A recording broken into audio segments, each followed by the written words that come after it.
Hey guys, and welcome to Little Black Book. I am here sitting down with Simone from Ready to Love. We're gonna have a nice little chit chat. We're gonna talk about Ready to Love. We're gonna talk about her life. We're gonna talk about her career.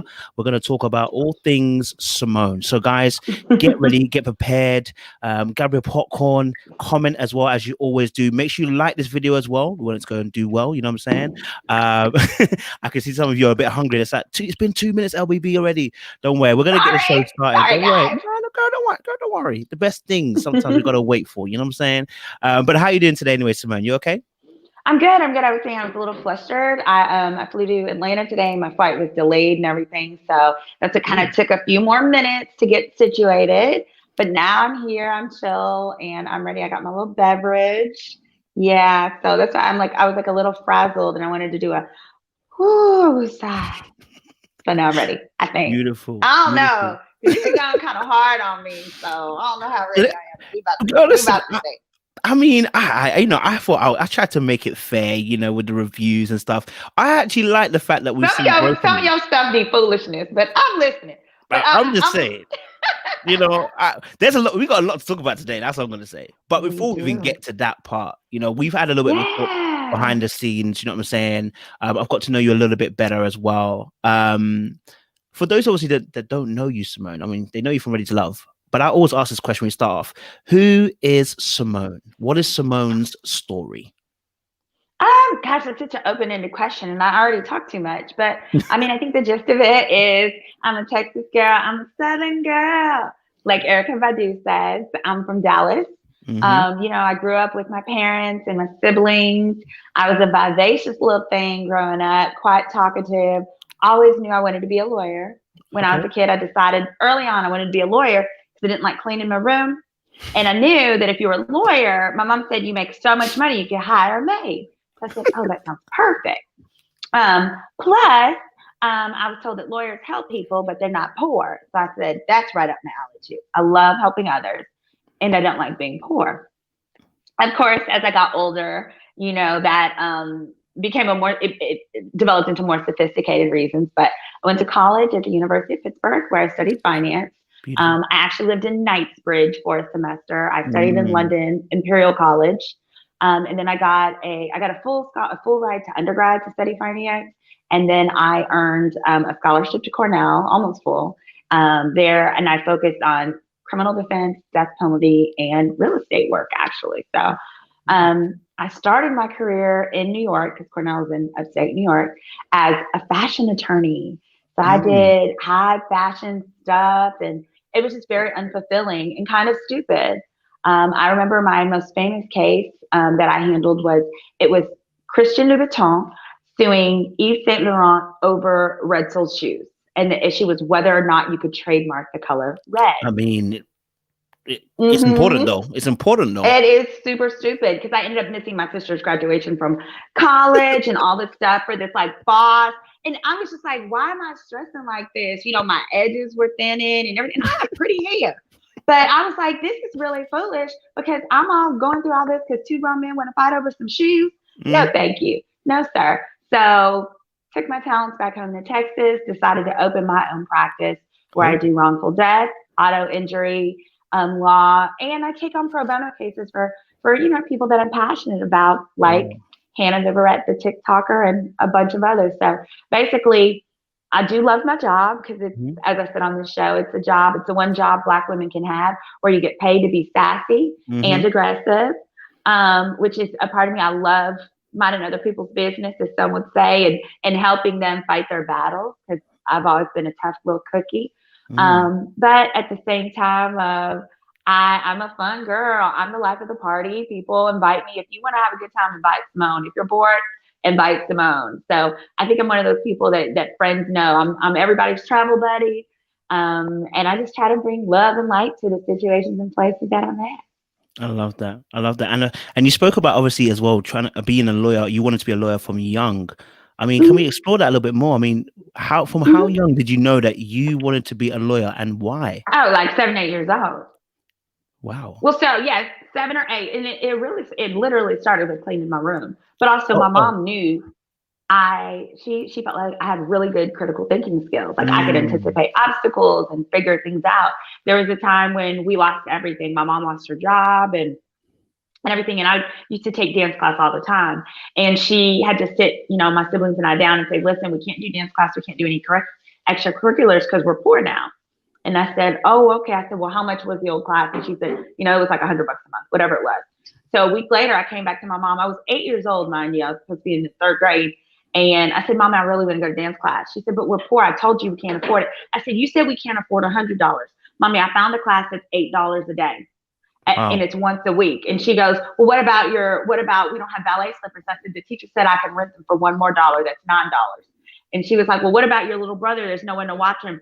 And I was like, well, it's just across the street from daycare. And they said they'll pick me up and drop me off. This was 8 years old. And my mom was like, God damn it. I got to let this little girl take dance class.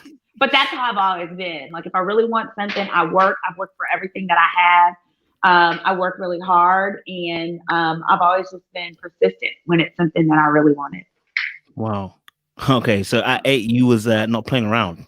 No. But I always had those like critical thinking skills that were just really strange. So I always said if there was like a Mensa for people with common sense, I'd probably be all up in that thing. Does that obviously you mentioned as well not wanting to be poor, because that was a term that came up, I think, in episode 2 when you were talking to, there was a snippets where you're talking to Anthony, to David, and there was a kind of where you kind of mentioned about oh yeah not being poor, right? What's the story behind that? Because obviously you're quite hot on that. So what's the story behind that not wanting to be poor kind of feeling? Oh, just what I told you. Like, my parents were really wealthy, like Black upper middle class or whatever in the 90s. Then we lost everything. And so I really got to see what it was to have it, what it was to not have it. And I know that it's all attainable. And, I was blessed. Like, we were poor and my parents were both educated. So I grew to know that like college isn't what makes the money. There are other factors that go into that. But I grew up never thinking there was anything wrong with being poor. Yeah, it's better to be poor than be dirty. Just because you're poor doesn't mean you're dirty, doesn't mean you're unkind, doesn't mean you're a thief. I just knew that to have the things that were comfortable in life, you have to have like a dual income, a 2-part parent income for us. And that it was just something that was attainable for anybody that put their mind to it. Because I saw my parents pull themselves out of that situation. And, they kept us in parochial school almost the whole time. Catholic school. Love that. And obviously you were talking about the kind of shift in dynamics in terms of being, wealthy one moment and obviously being thrown down where now it's a bit more harder, trying to make ends meet in terms of your parents and stuff. You spoke quite candidly as well on Ready to Love about your relationship with your father as well. Oh yes, Daddy. Yeah, it was heartstrings, and it was real, like, because you were really actually being transparent about how it affected you. I mean, could you tell us a little bit more about kind of your relationship with your father and how? Sure. And excuse me, I'm gonna spit my gum out because I apologize for talking. Yeah. So, I'm the oldest of 3, and basically what I grew to understand with my dad is like he had a tumultuous relationship with his older sister. Well, my little brother is his spitting image, and he's and he has a bigger sister. My dad's worst fear is that I would grow up to become like his older sister, who to him was not a nice person, was mean, was all of these negative things. So my dad never took the time to get to know me. He just, if he saw anything that looked a smidge like that, he was all over my butt. So I grew up knowing that my dad never liked me, but he always loved me. And it wasn't that he didn't like me. He didn't like my aunt, So, and he saw me in my aunt. So, it took me a while to figure it out. But we talked about it in therapy. He admitted in therapy. And once I knew where it came from, I was better able to deal with it. And I don't tolerate it from him. And I don't tolerate that mistreatment, from anyone. But yeah, it was absolutely a process. And I was open to talking about it on the show because of the fact that I meet so many girls, especially Black women, who say, man, but if only my dad was in my life, I wouldn't have these problems. And I want to say, my dad was in my life. People tell me I'm pretty and people say I'm smart, and I still got problems. So it's a matter of getting to the crux of what it is for you, whether they want to participate in the therapy or not. do it for you because you deserve it and you deserve to be happy. And for me, once I worked through those issues, I went from the problem of like had difficulty keeping a man. Now I can't get rid of him in real life. I know it wasn't reflected on the show, but in my real life, last year I had 3 boyfriends. Come on now. A fourth guy asked me to be his girlfriend, and I didn't tell him no because I was like, "Nah, I learned my lesson. I'm not picking too good right now." I'm on a hot streak. Yeah. And I saw some comments there. And someone had asked about my sentiments on paying the bill, so I don't know if you want to get into that, but we're gonna get into all of that. Okay. We're gonna spin some decks. Obviously, as well, like because you spoke so candidly as well, like how did you manage to get your father to come with you to therapy? Because this is something that Black people we struggle with, right? Whether you're American, whether UK, it just seems to be something that we don't necessarily gravitate towards. We don't have much conversation around it. So how were you able to like, dispense that conversation for those people who maybe want to also do that for their parents as well? How were you able to have that conversation? And I would say I have since learned that there are different therapists that will facilitate daddy-daughter sessions. You can hit me up on IG and I can recommend some. They do virtual sessions now. I've actually worked with some to develop that because it is so crucial. And my IG is at the bottom of the screen here at Simone Redwine. But the way that I did it is because I just had I had like an emotional breakdown and I wasn't okay. I was an overachiever. I was trying to handle all of my work. I had just bought a house. I had just started a firm. Everything was overwhelming me. And I was taking too much of my ADD medicine. So, which was at the time it was prescribed Adderall. So I had to go to rehab for that. And he had to pay for that because my ass didn't have no health insurance. So I went to rehab for Adderall. Who goes to rehab for fucking Adderall? A goddamn overachiever. That too. Like I didn't even do anything fun like cocaine, or what is it, crack or any of the fun drugs. Everyone's looking at me like, you're here for what? Adderall? Were you sniffing it? I was like, no, I wasn't sniffing it. They were like, well, were you injecting it? I was like, ew, how do you do that? And I was like, no, I just did it the old-fashioned way. But it was too much. And long story short, when daddy came to visit me, they had like a family day. He had to look around like, it's kind of like the dad who realizes his daughter's a stripper, right? Well, you must have did something wrong. Well, daddy thought I was successful because of the way that he had raised me. That moment where he looked around those walls at the rehab and said, my daughter's here, for overachieving, working too hard, not having a work-life balance, made him realize I must not have done something right. Because if I was, I wouldn't be paying these people $30,000 to help my baby girl out. So from there, I asked for what I wanted. I said, well, daddy, let's get to know each other. And so we did. And so that was a facilitation of it. What were the difficulties of going to therapy with your father that you were facing?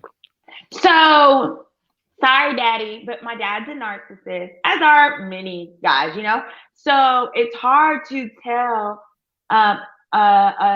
get a narcissist to recognize they're wrong and they're doing things different, unless a crisis happens. So, but what happened was it actually wasn't that hard once we got him in the room.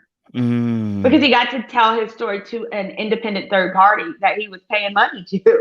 So, he had to listen to him, and that guy would give him homework assignments to work through and process things. And so, but I have to admit, it was probably a lot easier for me because my parents are still married. Daddy loves mommy. And he knew if he didn't do this, mom was going to be gone. My mama is fine. Okay. She got a big old booty, beautiful eyes, and a personality that enters the rooms before she do. Okay. Daddy knows she could have 15 of him and he can only have one of her. So he knew he had to get it together. And then also, he loves me. So those things happen. I think it would be a lot different. It'd probably be a lot harder if I had more of an estranged relationship. But mind you, at that point, it was estranged. I'm about sick of that man. I'm about sick of him. And to this day, he get on my nerves. But we actually do during this process, because I know I was talking about it, I was going to be talking about that relationship. I wanted to prepare him. And we've actually done some reaction videos, which have been hilarious. I'm just such a procrastinator. I hadn't released them yet. But when I do, I'll let you know so your viewers can watch. Because daddy, he does not he don't go light on me. Just like he'll talk shit on these boys on the show. He'll be like, "Why you got that on? You lead with your titties." He'll go in on me. But I love him. It comes from love. So I love that. And I guess the last question I want to ask around this section is that how important is it for young girls to have a good relationship have a healthy relationship, should I say, with a good role model of a father? How important do you feel it is? Oh, it's essential. Because I can just say for myself from before when I was like angry at him and I had all those other issues. What happens is if you have unresolved issues with your dad, you try to resolve them in your relationship with the men that you're dating, and that don't never work. It just doesn't work. Because you're like, I don't need my daddy. I ain't there, da. I'm going to get this man. And then you end up running behind some little regular man who wasn't worth you in the first place because you're trying to solve it here. And that man didn't even know, like the boy that I was doing, he didn't even know the extent to which I had these other issues. And half the time he'd be like, "Smoke, why are you acting crazy?" And I'd be like, "I don't know." But so it is important, but I also say this. You don't have to have your birth daddy for that. It could be an uncle. It could be a papa. It could be a godfather. You find somebody, it could be your best friend's dad who treats her and a mama wrong. Right. Just don't make it be your boyfriend or your husband because that's not going to work. So that's what I would say. Wow. That's powerful. And I appreciate it. Because I think one of the things I really admire about you is your vulnerability and your ability to be able to be free to discuss these things. Because I think a lot of people are very hesitant to speak on such issues. But I don't think you realize how freeing it can be when you're able to talk about these particular things. What gives you that ability to be vulnerable and transparent with, well, the whole world in that sense? Good question. I think it's because I really like me. Like, I like myself overall. I'm not perfect. Nobody is. But I feel like I've done the work to get myself to a place where even my flaws, I'm okay with. Like, I'll tell a guy who's interested in me, like, hey, I know what's like, there's something wrong with everyone, right? And I feel like I have a general idea of what's wrong with me. My biggest thing is I'm late, and solution for that is lie to me about what time things start. I'm messy, but I have a housekeeper. So, those things, sometimes I'm not so good at asking for what I want because I'm usually the giver and I'm usually the supporter of everyone else. So I need someone to create a comfortable space where I can ask for exactly what I want instead of like being a brat and like complaining about not getting what it is that I want. So I guess the bottom line is I think what helps me be more vulnerable and an open book was two things. One, liking where I'm at and realizing something's wrong with everyone, right? So I'm not ashamed of the things that I've been through, that I've overcome. But secondly, honestly, it's one of the benefits of growing up with a dad that didn't like you.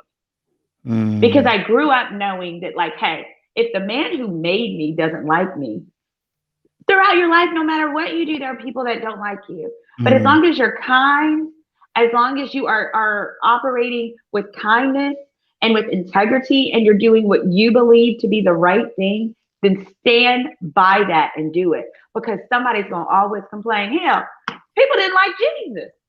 So why do you think everybody going to like you? So when I auditioned for this, I remember in my final audition, they asked me, well, how would you feel about being the villain? And I'm like, villain? Why would I be a villain? I'm like, I'm nice, I'm kind, like, da-da-da-da.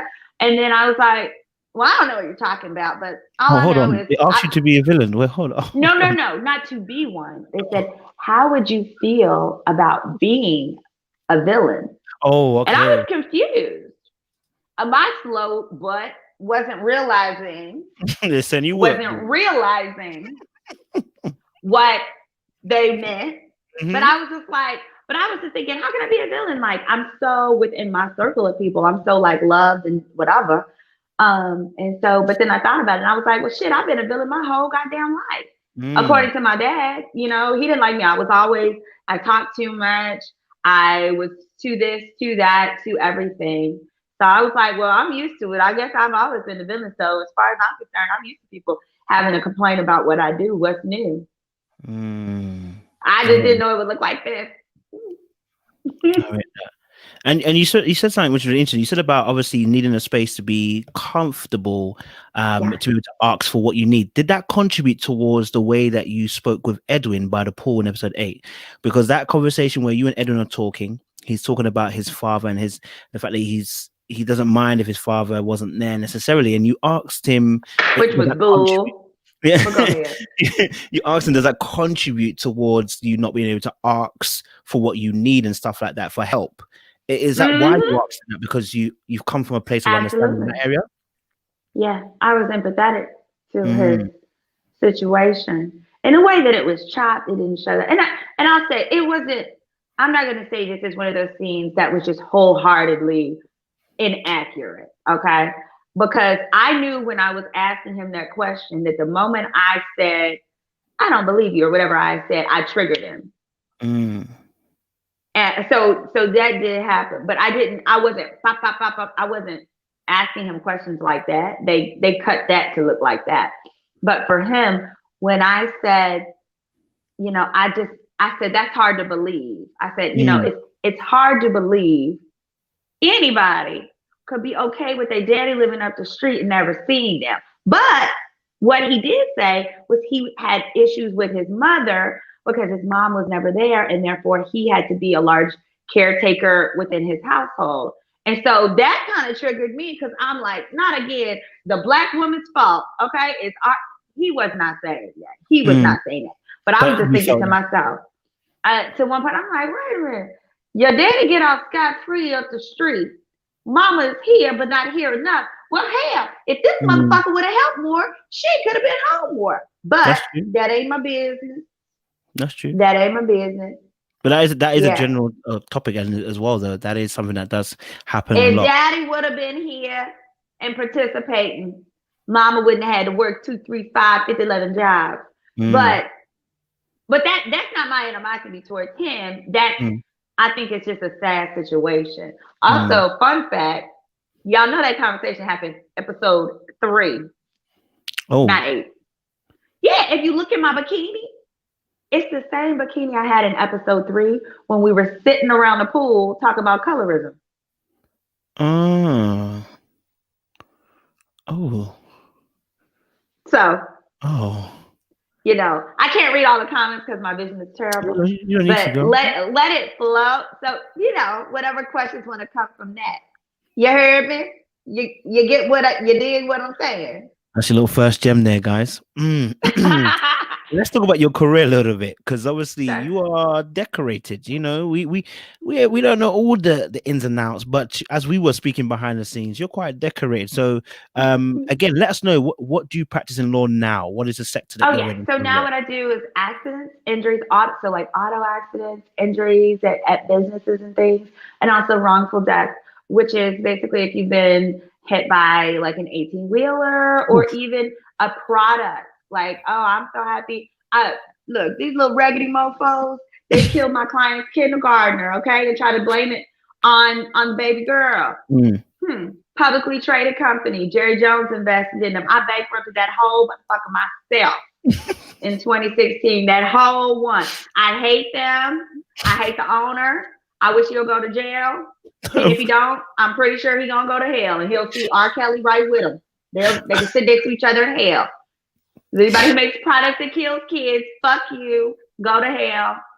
Simone, you can't swear on here, I can't say that on YouTube. No, It's you can't YouTube. swear on here. Oh, you can't swear on I'm here. sorry. I'm sorry. Go to the place below. You can say hell. You can say hell. Hell's And fine. I'll say S. S!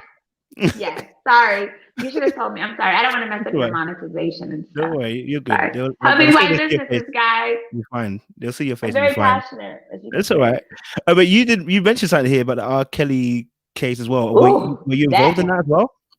Mhm.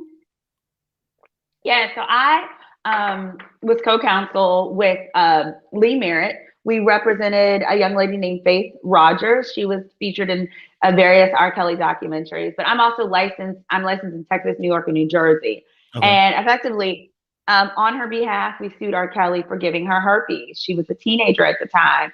At that point, this little nasty mofo knew for over a decade that he had herpes, and he was just willy-nilly passing it out like, people pass out pamphlets, like Jehovah's Witness pass out those little watchtowers. He was just out here passing out herpes and other venereal diseases.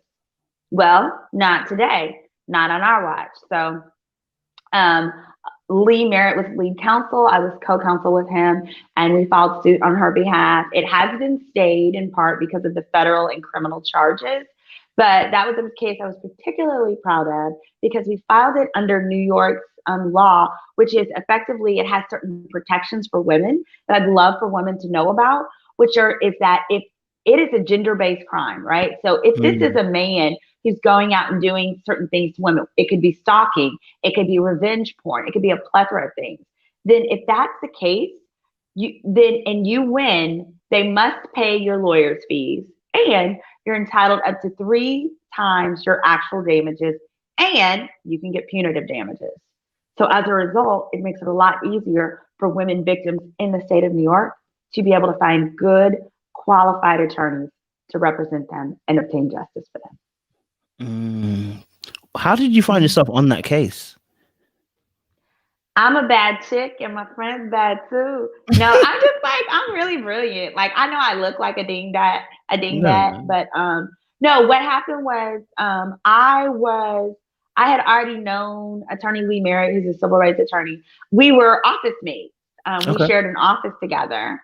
And he knew that I was licensed in New York, and he just knows that like I'm brilliant. And so sometimes he'll just like come and kind of shoot strategy off of me for particular cases. And so he just asked me like, is this something you'd be interested in? And I said, sure. And then once I did some research, initially we were actually going to file in a different state. We were going to file in Texas or Chicago, where Kelly was from. And I did some research and I was like, no, here's what we should do. Here's how. He was like, that's why I wanted to work with you. So that's my ex bukum, which in New Orleans Creole, it means like you're a very good friend. Like I have mad respect for him. And he keeps me in line with my dating life. Like I remember when he called me and he was like, Simone, do you think you make good dating decisions? And I was like, hell no. He was like, just checking on you. So yeah, and now currently he represents George Floyd's family and Ahmaud Arbery. Wow. Among others. So he's a mover and shaker. He's that man. Wow. Okay. So you're not a small fish in this pond out here, It's not even a pond, it's an ocean. No. What? I said it's not a pond, it's an ocean. It's an ocean. Yeah. And I can swim. I used to be a lifeguard. Me and Rashid both used to be lifeguards. Well, no, I can't swim, but I did used to be a lifeguard. Wait, you was a lifeguard and you couldn't swim? No, guys. Did you hear what she just said? She said she was a lifeguard. I'm effervescent. They never asked me. In the interview, I just, I talked about my leadership skills, kindness to others, how I'm a people person. And I was 16 years old and I wanted to get a free tan. Because when y'all saw me on the show and I was all glistening and glossy, that was a tan. That was an airbrush tan. And I used to go to the tanning bed like a few times before the show started. Anyway, I wanted to get a free tan and I wanted to meet boys because I was 16 and I didn't have good sense. So that's how I took that job. So you became a lifeguard to tan and meet boys, and you couldn't swim. You was the worst lifeguard ever. Oh, I was effervescent. I was actually the favorite. I was the number 1 Black female lifeguard because there were only 2 of us. I was the only one that shaved. What? You was the only one that shaved? What's that got to do with saving lives? Well, didn't nobody want to look at her, so if they were drowning, it was just like, ooh, shade, girl. But to be fair, like I didn't want anybody to die for real. So I was only certified for rides that were 5 feet and below. So that was like the water rides. It was a water park, not like a big swimming pool. So I do like those little tubes that like hit you into like 2 feet of water. Like that's what I would do. Or the lazy river. That was my favorite. I like to do the lazy river that way when all the boys would swim through. I'd be like, hey, kick faster. And then they'd ask me for my phone number. They like hold on to the side. They'd ask me for my phone number. That's how I got my prom date. Simone, don't ever become a lawyer. I mean, don't ever become a lifeguard, please. All right. Because now I'm just like, I'm waiting for a good drowning case at a water park I'm like, I got you. Because they do not pre-screen their lifeguard. I'm never calling you to save me from surrounding. I'm telling you, I will never Please call you. don't. I won't be able to Never do call that. you. Well, Cover listen. sheet. Yeah, exactly. Let's get into. I don't like these guys that say mess. I don't say mess. Let's get into ready to love. All right. Let's talk about your dating, ready to love, and all that kind of stuff. Because before these guys start noosing me around the neck, before you go into the ready to love, what has your experience of dating been like so far? Okay, so I'm gonna basically tell you we like this Simone better. Y'all, I like this Simone better too. That's why I was like, let me take my black ass home because I'm not having the energy. I'm not being the Simone that I love, that my friends know, blah, blah, blah, blah, blah. So I just had to say that comment. But okay, dating life for me. So I'm gonna say pre-Houston, post-Houston. My Okay. dating life in Dallas was like whack.com. Hmm. So, fun fact about Simone, in 2014, I went along with my cousin. My face looks fat, but it's okay. I might be, when it's that time of the month. Sorry, I'm ADD. I'm not taking my Good. medicine anymore because, You good. we've already revisited that You situation. good, sis. Okay, going back to it. So, with dating in Dallas, it was kind of basic. I think a large part of the issue with dating Dallas was that I'm born and raised there, right? So when you're born and raised there and your family is and your best friends, it's like there were a lot of guys, there were good guys, but it's like, nah, my best friend dated him, my cousin dated him, he's off limits. Mm. Or they just weren't necessarily as progressive as I'd like. Because a lot of the Dallas guys that are from there, they never left. That was something that was important to me. I like men who are worldly, so I like men who leave your hometown at some point, even if it's just Mm. to go to school, come back. So dating in Dallas sucked. At the beginning of the year, I was dating this guy who was like, he had a lot of money, but he was raggedy. Okay, not raggedy, raggedy with an L. Do you know how to say raggedy? Say it with your accent. Raggedy, Yes, raggedy okay, you or got it. raggedy, yeah? Raggedy. Raggedy is like Raggedy. so raggedy, he doesn't even fit in the dictionary. Okay. Oh. So effectively, that's how this guy was. And I was like, you know what? I deserve better. And my girlfriends were like, why don't you move to Houston? I was like, why don't I move to Houston? They're like, well, every time you go to Houston, you get a new boyfriend. And I'm like, I do, don't I? By boyfriend, they just mean I meet like a new guy. And then I would Mm. meet someone that from Houston. They'd be progressive. They'd have these different things going on. So at the beginning of the year, before I knew anything about the show, I did move to Houston. And I'd like to say like dating in Houston has been phenomenal because Okay. you got different industries. It's the fourth largest city in America. It's got about 4 times more black men than Dallas. And Wow. I would arguably say it's got at least twice as many straight black men as Atlanta. Ha! Put that together, okay? Straight ones, arguably. So now with dating is I have a lot of quantity, and I told this with the show. I was like, look, my issue is I've got a large quantity. The quality is like questionable, Mm. or I'm probably just not properly pre-screening them. Because Mm. my issue is like I'd be so direct with what I want that the guys would pretend to be that, and then soon I'd realize I'm merely getting their representative. They're just pretending to be Mm. what I want, and then hence I'd get rid of them. Mm. So Mm, obviously you said that you're quite forward with what you want. You know what I'm saying? Did that play too a part? far. It I have to reel that back. My mama says I mm. give them the answers to the test. I got to keep Mm. the answers closer to my heart and just listen to what they say.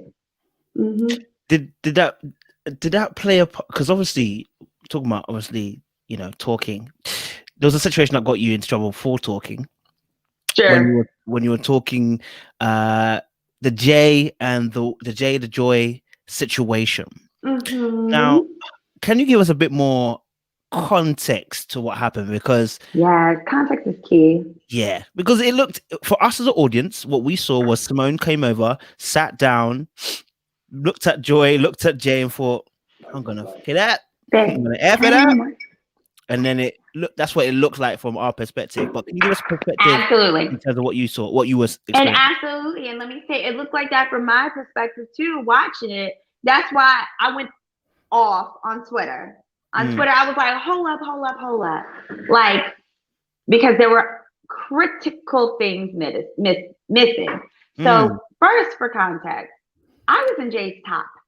At that point, I had been in his top since day one. On day one, like when he and I had a talk at the mixer, he was like, "You're my type." Thank you. He was like, "You're my type." Did you put some soda in there? Can I have a little soda? Thank you. He was like, "You're my type." He was like, he actually said, "You look like my ex-wife. Your hair, your eyes, your body." And he was like, "I was even putting her, gonna put her through grad school." So at first I was like, "This is weird. This is kind of bad," but I think you mean this is a compliment, like to Mm. say physically I was his type. I was like, "Cool." Anyway, all the way up, and even the day after he told me, we talked about the whole 2 days after we talked about the whole Joy Winter situation. He still said, "Simone, you're in my top." Mm. Okay, and then the other portion of the context is that day Jay had kissed me that day. I was the first girl he had Sorry? kissed. Sorry, he did Huh? what? He kissed me. Jay kiss. Yeah, What are we talking about? Are we talking about kiss on the cheek, kiss on the he lips, kissed the me on nose? my cheek. Yes, it was not on Okay. my mouth, to my Okay. knowledge. Thank you. The only girl so far that he's kissed on the mouth was Joy. Yeah. But what happened was I was getting my makeup done, getting my eyes done. My eyes are closed, and I hear "Good morning." And while my Mm. eyes are closed, I get a kiss on the cheek. So I'm like, "Whoa!" And I look, and it's him, and I'm like, "Good morning." And I kissed him back on the cheek, and I'm like, "Oh, that was cute." Okay, Mm. and then some hours later, I saw the winter situation. Well, part of my thing is like, hold on, it's a whole pandemic. You running around kissing people, walking around like naked or whatever in people's rooms. But more so, what happened was I had been waiting for him all day. So like in the evening time, we were actually at the bonfire.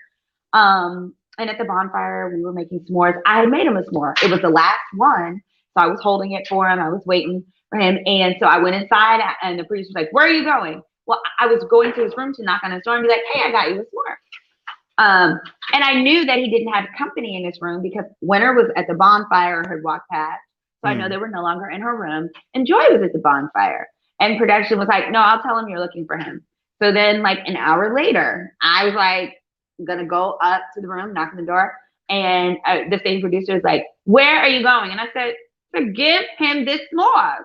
And she's like, "No, go outside." And I'm like, about 3 hours later, it's like 1:30 in the morning. I go to my room, I shower. At this point, I'm like going to bed. I didn't eat this more now. I didn't eat this more. It was good too. I go to my room, I shower, I get a knock on my door from a producer. "Jay's waiting for you. He's waiting for you on the sofa downstairs." They were like, "Hurry on down." And I was like, "Well, okay, I just throw my clothes on." And they were like, "Sit where there's a pink pillow, and I want you to just enter from the left side." And I was like, "Okay." And so I go downstairs. The way they were sitting when I first got there, by entering where I was entering, all I see is Jay. Jay's directly in front of me, and there's a pink pillow next to me. So my goofy butt, I'm excited. Yay! Finally, I've got time for Jay. They knew I was waiting for him, and it wasn't until I'm in the shot there, and there's a camera here waiting for me, camera here, and a camera there. So I see he's sitting there with Joy, and I'm like, oh. So I sit there. Mind you, this is probably round about day 4. I'm not thinking there's like any ulterior motives, anything negative. Long story short, I sit down. When I sit down, I then see like a card that has like question prompt, and it was like Winter's room. So I was like, "Let's Hold go on a minute. Winter's room." There's a question prompt. So this wasn't your prompting. No, I would never do Oh, this in my regular life. oh, so this is prompted. No, So you were prompted. no, Oh. I didn't know. I didn't. Nothing in my mind thought something negative would happen from this. Like, sorry, nothing in my mind thought something negative would happen from this. That it would get blown into all this, or that it would do all this. Like, I thought, like, these people know me. They know my story. They know the intricate details of my life. They know my vulnerability. I've cried in my confessionals. Da-da-da-da. Like, they're gonna help me tell my nice little story about this girl who once had her daddy issues and has worked through them, and it's like da-da-da, and it's all about let's help Black women get love because we all deserve love. So, so when you saw my tears the subsequent day and my apology was sincere. Because Mm. one, that's not what Simone would do on her own. Mm. And number two, like I said, I'm more hard on myself than anybody else. And I was disappointed in myself for getting God. Mm. Actually, that morning, I woke up cussing, fussing, ready to fight. I was talking in when I had my mic. I was like,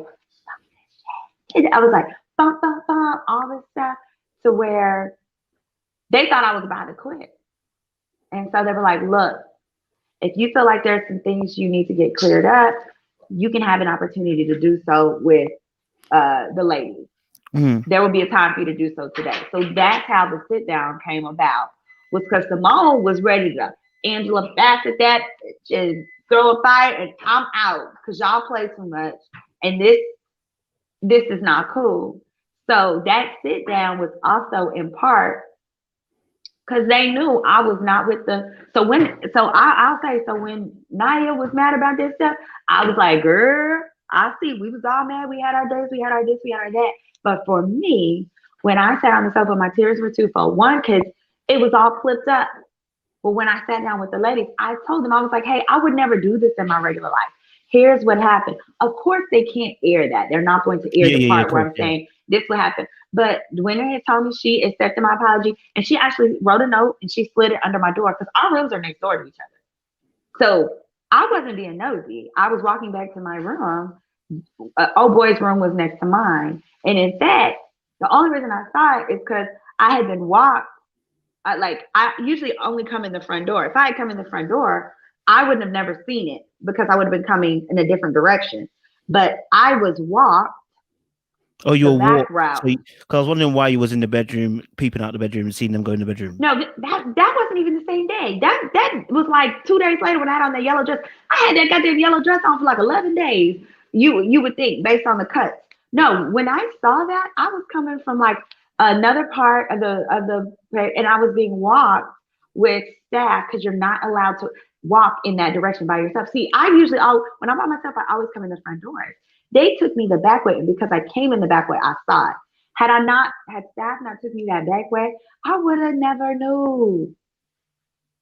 And you're not allowed to leave one building to go to another building unless they know where you're going.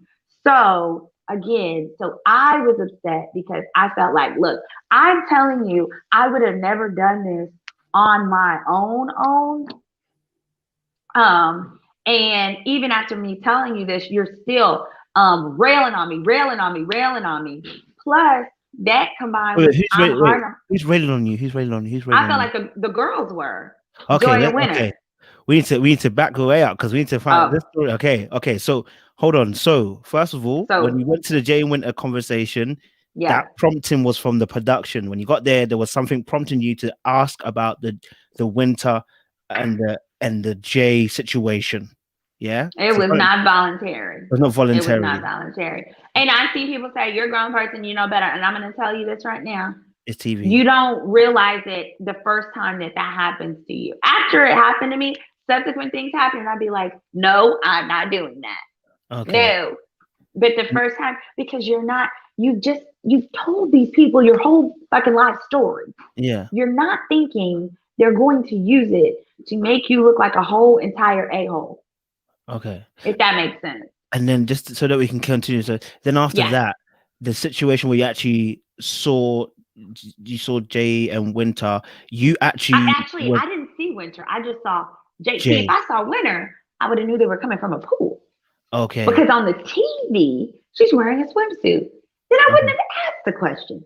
I only saw it was Jay. timed perfectly. I only see Jay, no shirt on, going into the room. And I think it was like sundown or like evening time, if I recall. I could be wrong on that. But I'm like, this naked man running around kissing people in this COVID pandemic with no clothes on. Okay. I got Okay. questions. So that was also a thing. And then when you actually spoke to the girls about the situation in terms of what actually happened, do you feel that they believed your version of events? I don't know about Joy. I think maybe Winter because she did write me a note Okay. that said, I think you were wounded up. There Okay. was what that's what she said. I think you were wounded up, and she said, like, I accept your apology. And she slid it under my door. Why do you not think that Joy believed your version of events when you explained that you were set up by production? Because this girl Oh, snap. then walked right out that room and walked to Jay and said, yeah, I talked with Simone and she admitted she was being messy. No, I didn't. And you a whole lie. You a lie. And I'm angry about it because I didn't see that happened until I watched it on TV and I'm hot. And I also heard that she got and others got all up in arms when Naya went home because she wanted me to go home. Why are you meddling in that man's business? Why are you meddling in that man's business? Because I could have asked for you to go home after you overreacted with David, but I didn't, did I? But I didn't. So watch the reunion because I got questions. And I'm not okay with how I was treated. And I'm not about to sit back like no little old B, like no little old wee girl. I'm not. I was kind. And actually, I didn't have no reason to apologize. I did that because I was nice. Because wasn't nothing wrong with you. Wasn't nobody talking about you. You was sitting there to be messy, truth be told. Because come to find out, Joy had no business. If what I said was such a big deal, Joy, why you went and spread it to a bunch of people when that situation was dead? I said that in front of me, you, and Jay because us three were dating. And if I was truly trying to be messy, I would have been like, hey, Joy, well, did you know he kissed me earlier today? Because she didn't know. She did not find that out until later. So don't run around and acting like I'm being messy when you are Queen Miss Messy. That's all I got to say on that. Tune into the reunion because I'm not okay with how I was treated. I'm going to put it like that. Oh, my God.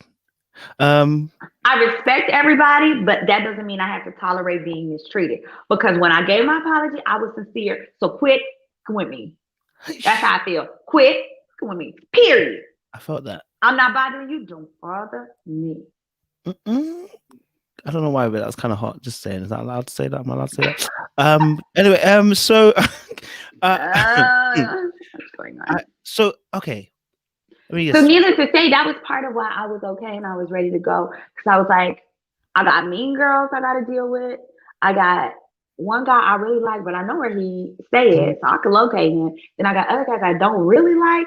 They nice, but I got to pretend to like them if I want to stay. Let me take my talents home, and I'm going to just FaceTime this man when I get home because I ain't got time to be playing with these people.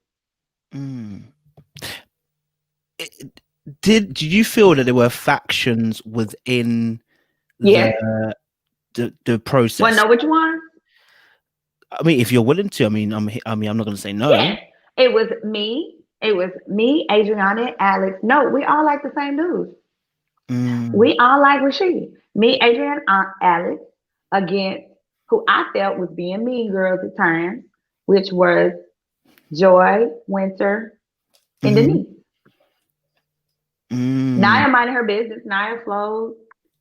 Who else was it? Alicia, she flowed. If she felt like someone was doing something, she flowed. Shay, she flowed. But but the basis of the Mean Girls for me was, the unresolved situation where I felt like, okay, I thought we did and everything, but now I'm learning that hasn't been the case. So my feelings was hurt. I feel it's okay to not like me. It's also okay to not accept my apology. Because when you do a behavior, whether you're wound up or not, but when you do a behavior, you have to accept the consequences. So if the consequences, I apologize to you, and you say, no, I'm not ready to accept it, I have to sit in that. I'm okay with that, and I have to accept that. But what is confusing to me or what's upsetting to me is if I'm operating under the auspice that you do accept my apology, so I'm operating that way, only to learn that behind my back you're trying to get me kicked off the show. That's a problem. So those are some things that grown women have to address.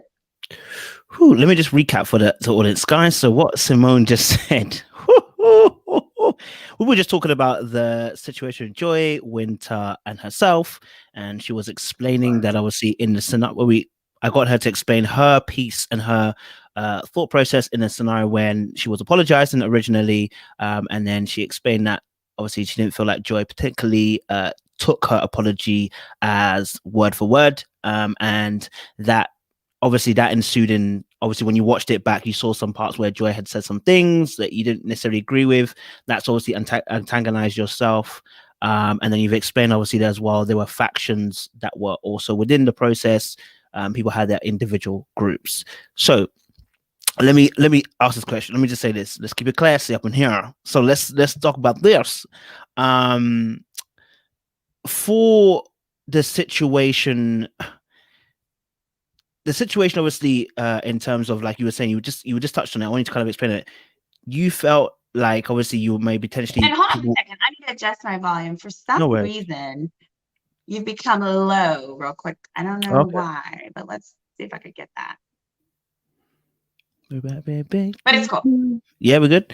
Okay, so if you need me to talk a little loud, I can do. So in regards to obviously the situation, you felt like maybe potentially people were kind of, maybe a little bit ganged up and tried to get you voted off. Why do you feel like potentially that potentially could have been the case? What was you I seeing? was told that. I was told that by Oh. guys by the guys that still wanted me. I won't name their names because I don't want to put them in the drama. Of course. But they were like, oh my gosh, the girls were so upset. And I was actually asked how I felt about that by production. So when I was in the confessional, the day after like Nia got sent home, I did a confessional. And the guy slipped up. See, he didn't know I wasn't there when that happened. So he had said to me, he goes, so how do you feel about the fact that, the ladies wanted you to, so many of the ladies wanted you to leave? And I was like, I wasn't there, so I can't tell you. He was like, oh.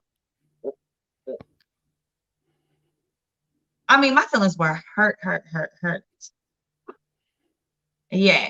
So I was told by the men, because they were like, some of the girls were livid. And later, I remember, like, before I was told that, I'm just operating like everything's cool. And I was like, man, after this, guys, we should have a Friendsgiving. I just learned how to make sweet potato pies.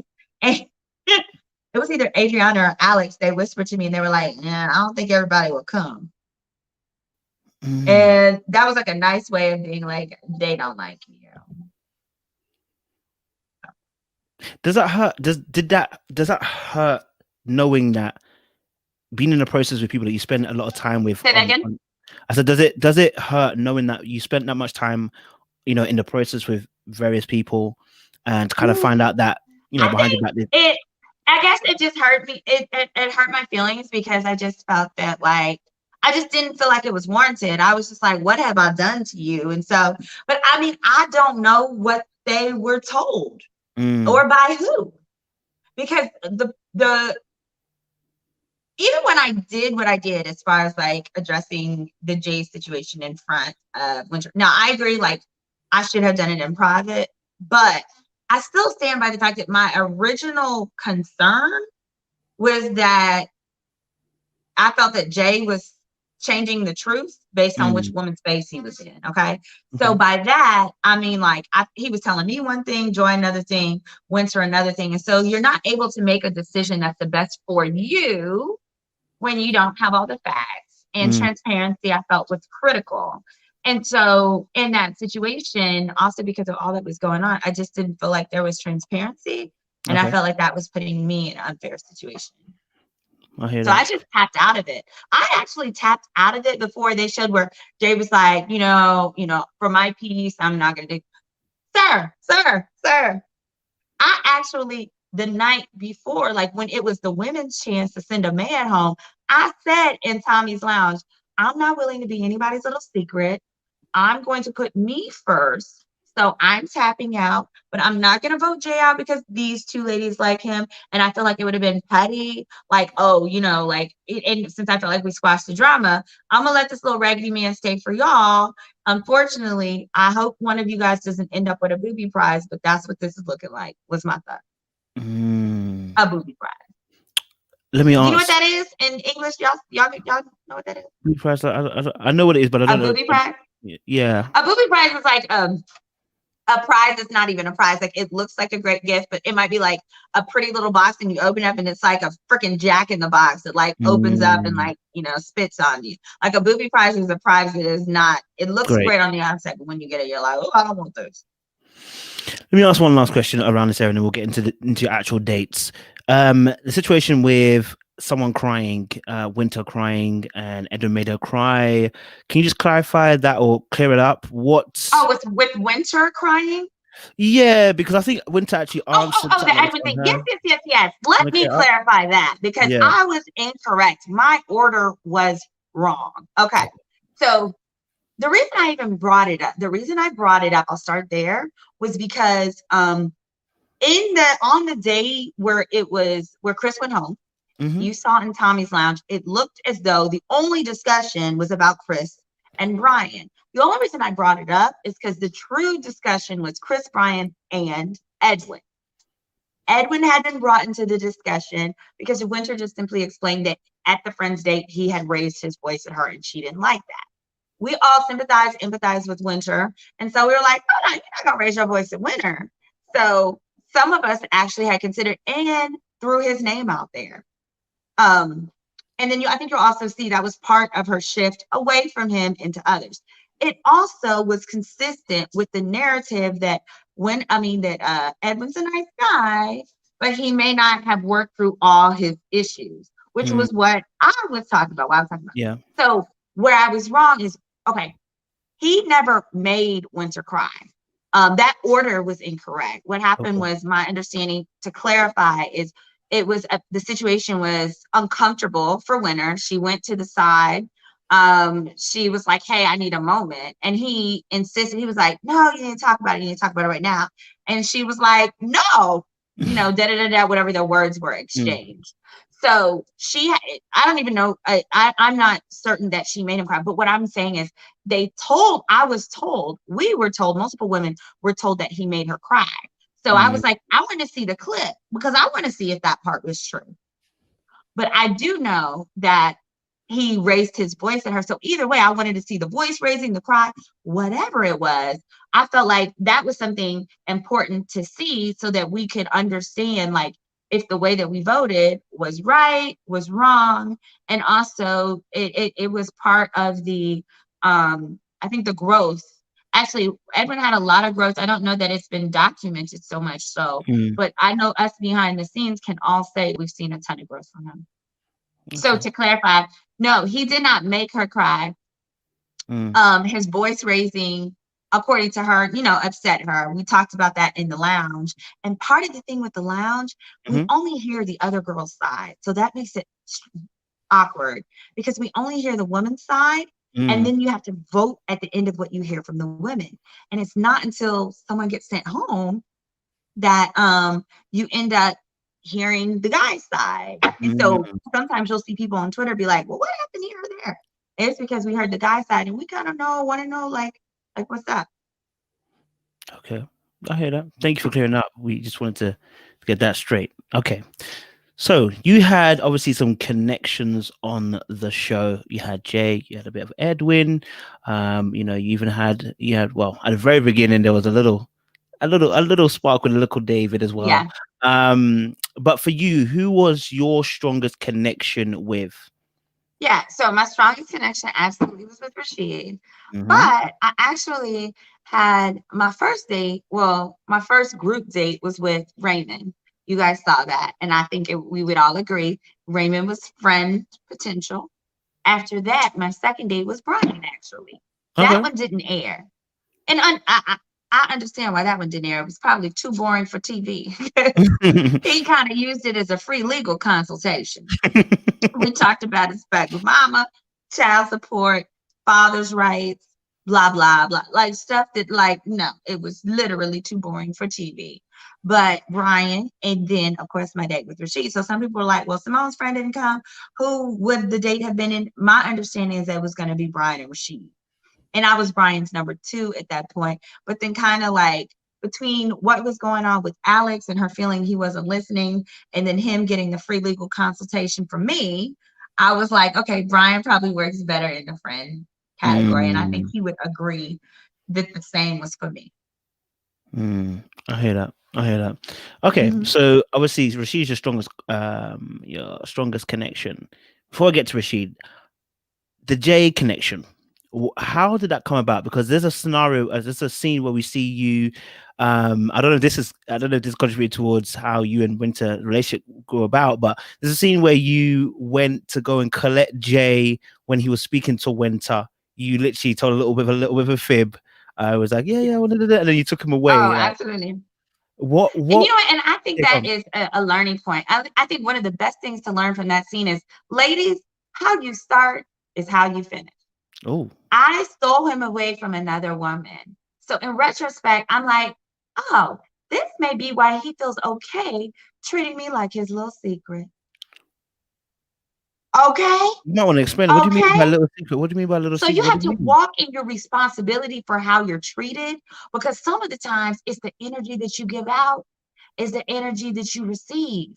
So if I'm starting by pulling him away from another woman while they're engaged in a conversation, what does that communicate to a man? That communicates to man, I know you got another woman and I don't care.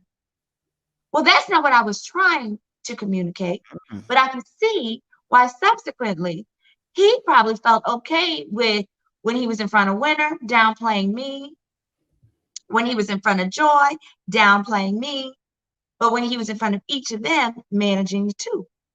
Because he know they knew about each other, but he never knew, and he knew that I knew about them, but vice versa.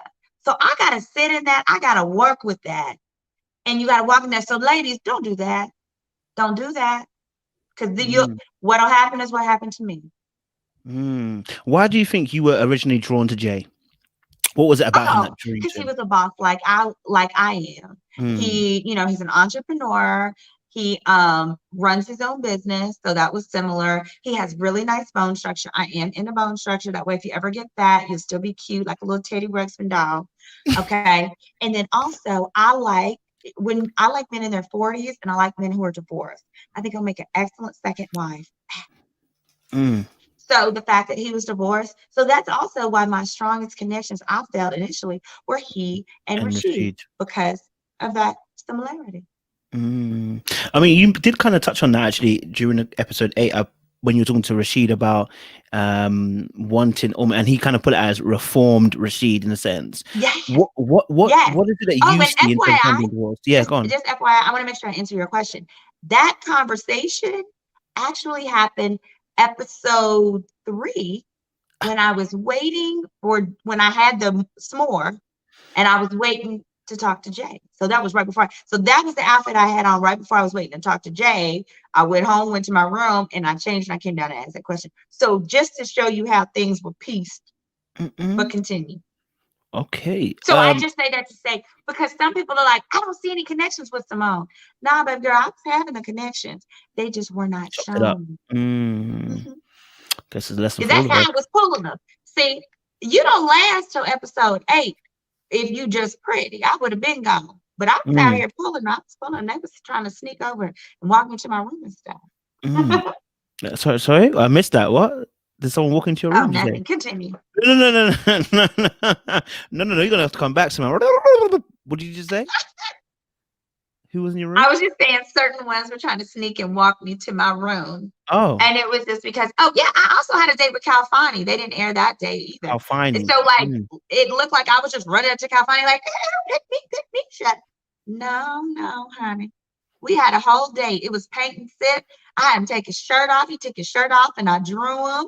And it looked like, I drew him. He looked like the D'Angelo in that How Does It Feel? Because I cut his face off. That wasn't important. But I did include the dimples, the pecs, and that little V part that goes right up into your underwears and your drawers and your jeans. Yeah. We had a nice dandy old time. We also went swimming together. We ran. See, Denise took her panties off and she jumped in the water. That wasn't quite me. Well, it wasn't her panties. She took her clothes off and jumped in the water. I didn't do that, but me and Calfani, we went and jumped. He worked me out, and then together he was like, "We should go swimming." I was like, "Okay," and I just jumped in the water with my clothes on, with my workout clothes, my Lululemon. It was black. Now it's gray. I need a new Lululemon. Anyway. So you're too funny. I had fun. I can't regret it.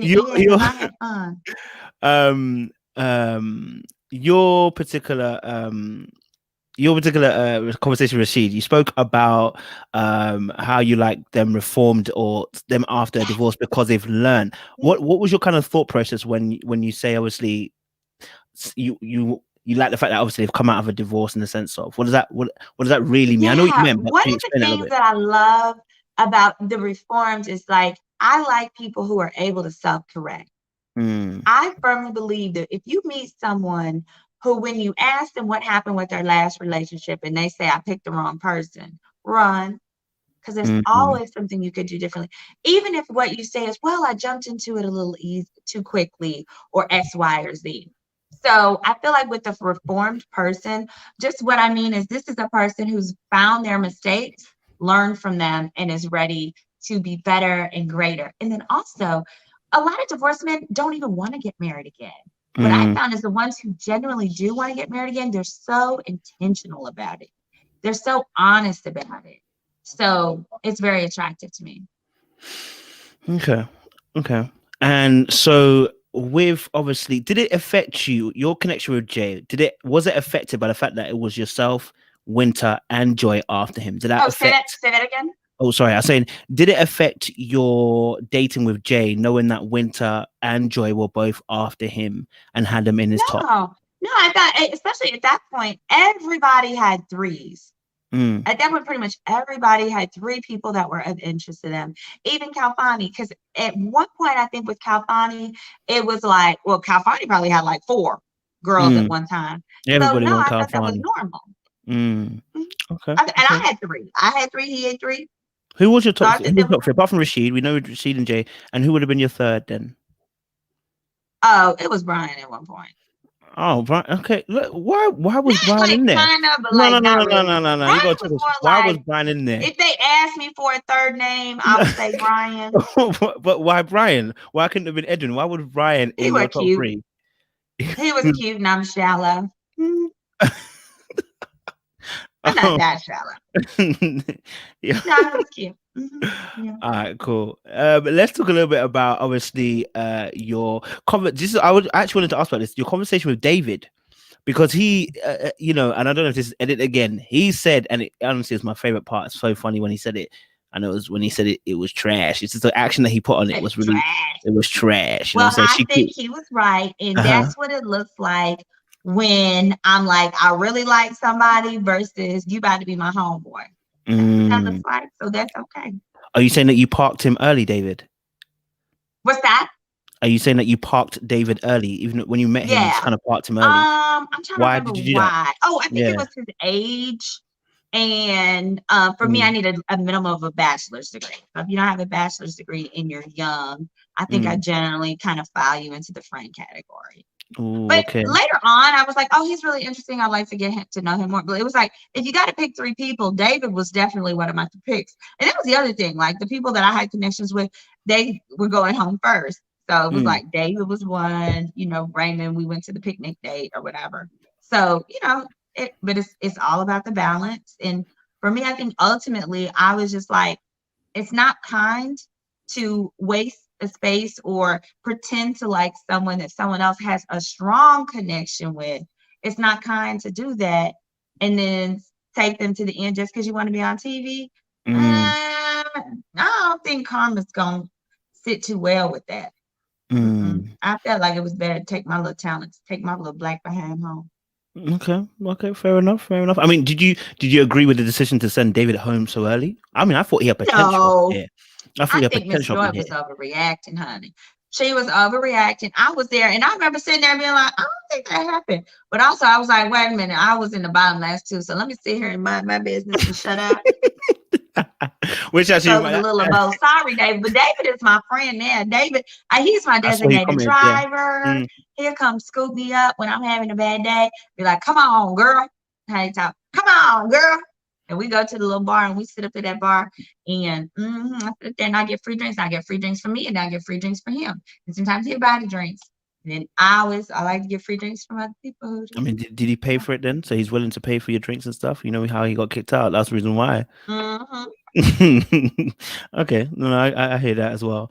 Okay, so I think obviously, so your connections with I want to leave Rashida last in it. So your connection with Edwin, or the conversation with Edwin, I know we kind of touched it earlier on.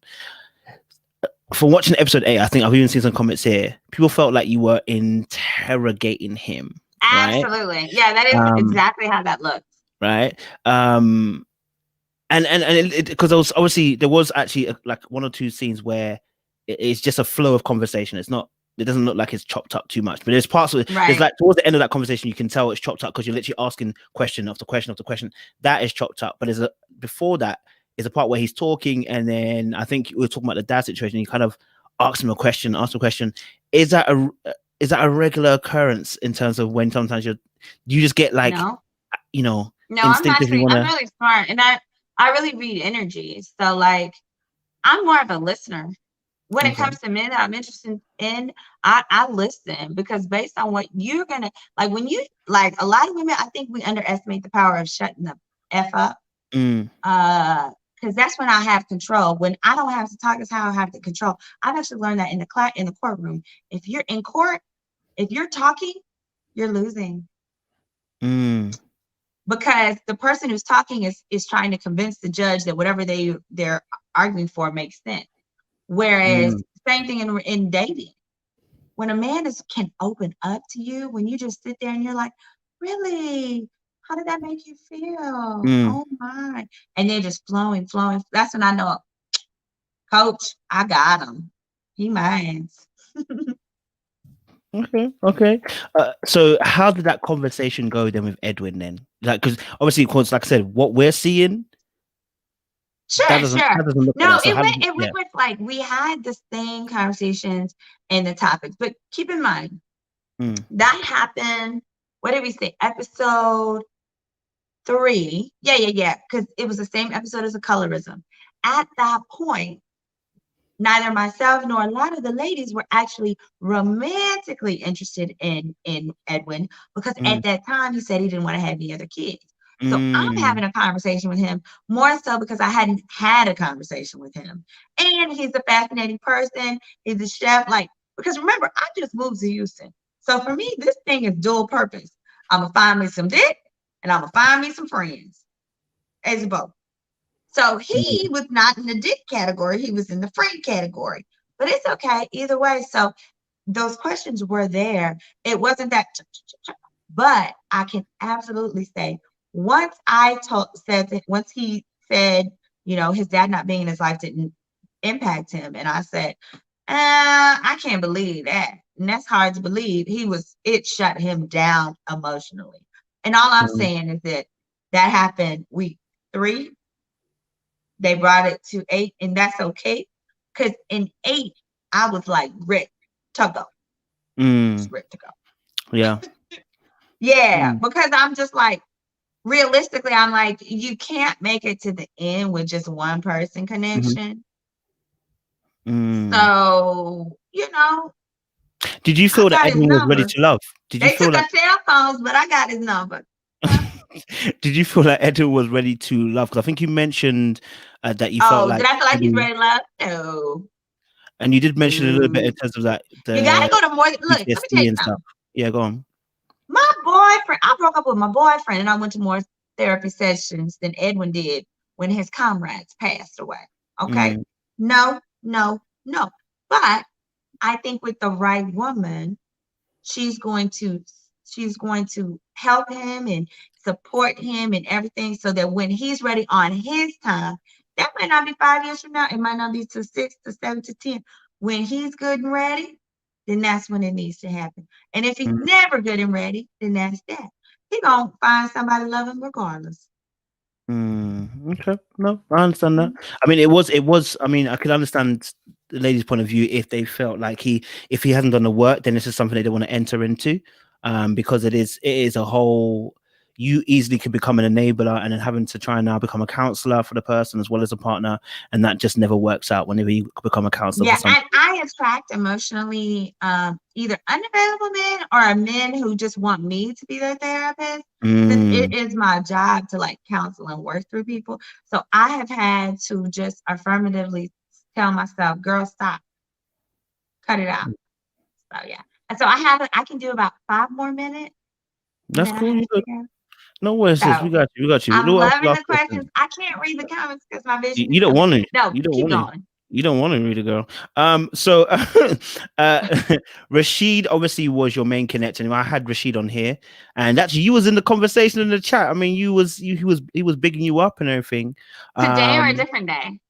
Well, the other day, Okay. when me and Rashid were talking, he was in the comments. He was leaving a few comments in that, and he was obviously talking about your dates that you guys had as well. What made Okay, guys are good. Yeah. What about Rashid made you feel comfortable enough to be able to be emotionally available for him, that you could be, Yeah, vulnerable?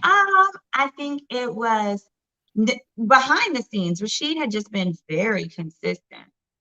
He would, like when it was time for lunch, any meal, he would make sure I had a seat. If there was a seat available to him, he'd look out for me. He would frequently check on me. He would frequently reiterate, like, hey, when are we gonna have our day? Or I want to, I want to hang out with you. I want to spend some time with you, but I'm figuring out how this thing works, type of thing. So he was just really consistent, but also like we're very similar. When people ask me like, what kind of guys do you like? I was like, I like guys that look like me. And Rashid's Creole, we're both like Louisiana Creole. So that was like really cool. So like when I would tell stories about my family, like he'd tell me stories about his family, who's also from Louisiana.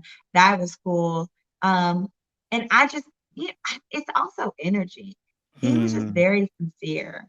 And I also look at the way that you date other women. I felt that the way that he was dating Adriana was very sincere and authentic and transparent, and also his interest in Alex, sincere, authentic, transparent. So Hmm. that was important to me. And I think that's what made him, for me, rise to the top. But I can't admit, like, I kind of did like sit back and look like, all right, how are these guys treating these other ladies?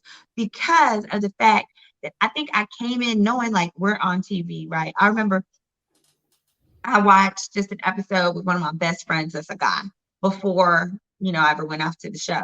And he was like, what type of man would come on a show like this? Like, ain't no Hmm. man serious about finding love gonna come on a show like this. I was like, why? He was like, well, look at him. And we went through last cast. He was like, every single one of them has a product to sell, a this or that to sell. Pretty much everyone last season except for London, who had like a corporate job.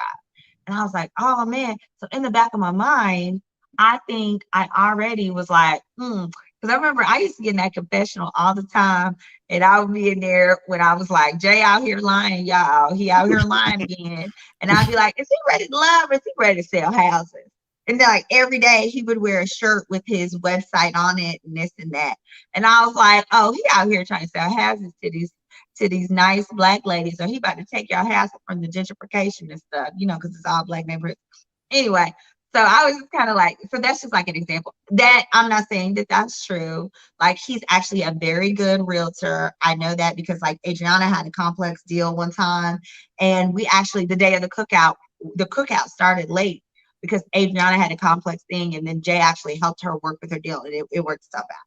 But it doesn't change the fact that I'm like, okay, all y'all men out here trying to sell something. Da-da-da. Which one of y'all are serious, and which one of y'all are out here to sell something? So that did absolutely take me a minute to figure out for myself who I thought was. Okay. I hear that. So obviously we've got a few minutes left. So let me ask this question. What do you regret about the process of Ready to Love? Oh, I think I just regret not saying no more often when To things are no. So production, you mean? absolutely, like I regret the asking the question about Winter's Room in Okay. front of Joy. My intentions were good. My intentions were again like I just felt like he wasn't being honest with us. And even in retrospect, I can't think of a way to have brought it to them, given that we're all dating the same guys, right? And those two girls were close, but they didn't know me. I can't think of a way to have done that. But my thought was, I'm like, because in the past, right, I've been in a situation where a guy has a girlfriend and he's telling me he's single. The girl calls me on the phone. What I did was I said, oh, hold on one sec. And I called him and I merged him on three-way. And I said, hey, I'm on the phone with a woman named this nice lady named so-and-so who says she's your girlfriend. What do you have to say? Because my thought is, you going to lie to us both, or you going to tell us both the truth? That was my intention with the Joy situation. That was my intent. It was not effectuated, right? It wasn't communicated. But so I say that would certainly be one thing that I would regret. I also cussed him out one time Who, in Jay? front of some other people. And I think I regret too. I should have just Jay? cussed him out in private. Are you talking about Jay? That you cussed out Jay? Oh, yeah. It was in front of, let me see. It was in front of Edward, Denise, Alex, because Alex kept tapping my arm and saying, shh, shh, shh.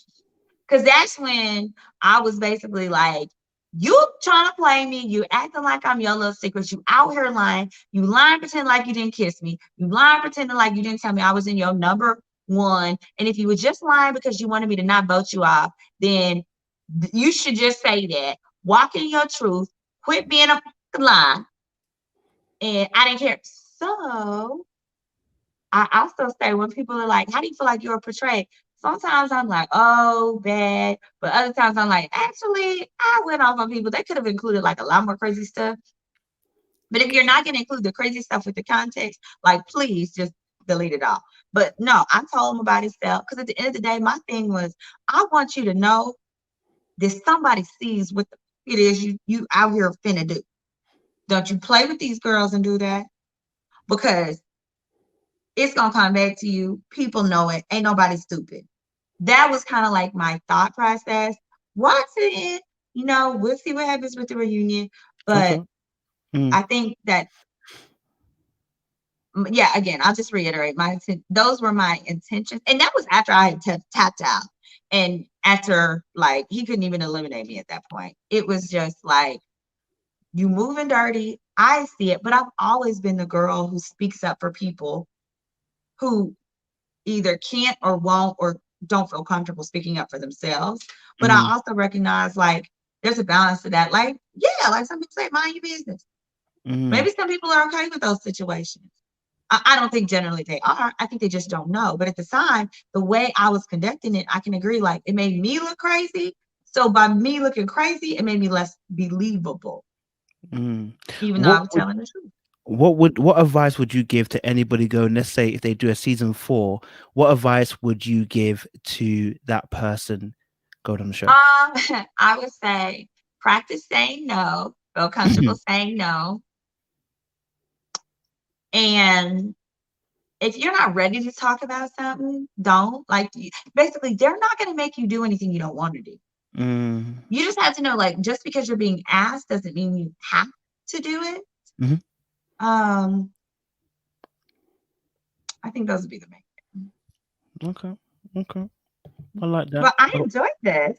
I enjoyed it. It's fun as well, man. Do you know what I mean? It's fun. Thank you. I hope you guys got enough tea, but I hope you guys got enough Simone. Oh, we got enough tea.